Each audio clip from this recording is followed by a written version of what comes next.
নমস্কাৰ ছাৰ বাইদেউসকল মই ৰাজীৱুল আপোনালোকে চাই আছে জ্ঞানটোৰ আপোনালোকে মোবাইলৰ স্ক্ৰীনত এখন নটিচ দেখিব পাৰিছে যোনখন নটিচ আছিলে আমাৰ যি 2023 ডিসেম্বৰ মাহত যি এডভাৰটাইজমেন্ট পাব্লিছ হৈছিলে লোৱাৰ প্ৰাইমেৰী আৰু আপাৰ প্ৰাইমেৰী ৰেগুলাৰ যি 5500 শিক্ষকৰ পদৰ বাবে বিজ্ঞাপন প্ৰকাশ হৈছিলে তাৰ ইতিমধ্যে যি প্ৰথম ফেজৰ ফিজিক্যাল ডকুমেন্ট ভেৰিফিকেশন আছিলে হেয়া 20 তাৰিখৰ পৰা আৰম্ভ হৈ আজি 29 মাৰ্চ তাৰিখে প্ৰথম ফেজৰ সামৰণি পৰে ইয়াত আপোনালোকে দেখিব পাৰিছে এই ফাৰ্ষ্ট ফেজটো সুকলমে অতিবাহিত হৈছে আজি আৰু এতিয়া আহো ইয়াৰ যোনটো সেকেন্ড ফেজৰ যোনটো আছিলে সেকেন্ড ফেজটো আপোনাৰ ষ্টাৰ্ট হ'বলগীয়া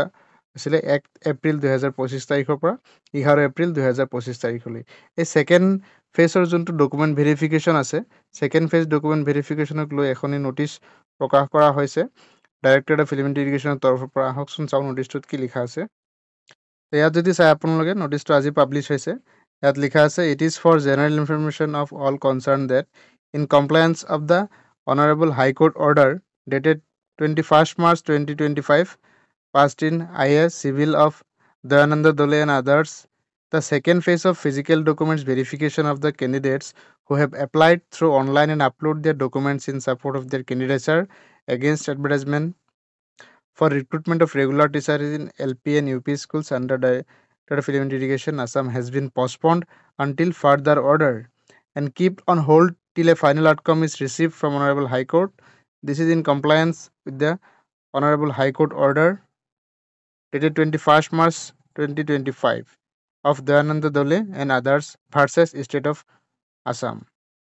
গতিকে ইয়াত আপোনালোকে দেখা পাইছে যে 21 মাৰ্চ 2025 যি মহামান্য হাইকোৰ্টৰ অৰ্ডাৰ মতে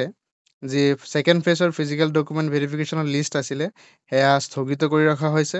আৰু মহামান্য আদালতৰ যি নিৰ্দেশনা আছে সেই নিৰ্দেশনা মতে পৰৱৰ্তী নিৰ্দেশনা মতে ডিডব্লিউএ পৰৱৰ্তী যি ফিজিক্যাল ডকুমেন্ট ভেৰিফিকেশন আছে তাৰ বাবে যি প্ৰস্তুতি চলাব লাগে হেয়া তেওঁলোকে চলাব আৰু ইয়াত এইখিনিলৈ দেখিব পাৰিছে যে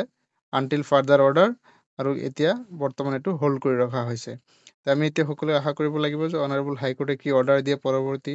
হিয়াৰিং যেতিয়া আছে তেতিয়া কোৰ্টে যোনটো অৰ্ডাৰ দিয়ে সেই অৰ্ডাৰ মতে ডিডব্লিউএ প্ৰচিড কৰিব ধন্যবাদ ছাৰ বাইদেউসকল আজিৰ এই ভিডিঅ'টো চোৱাৰ বাবে আজিলৈ মানে পুনৰ লগ পাম পৰৱৰ্তী ভিডিঅ'তে এক নতুন টপিকৰ সৈতে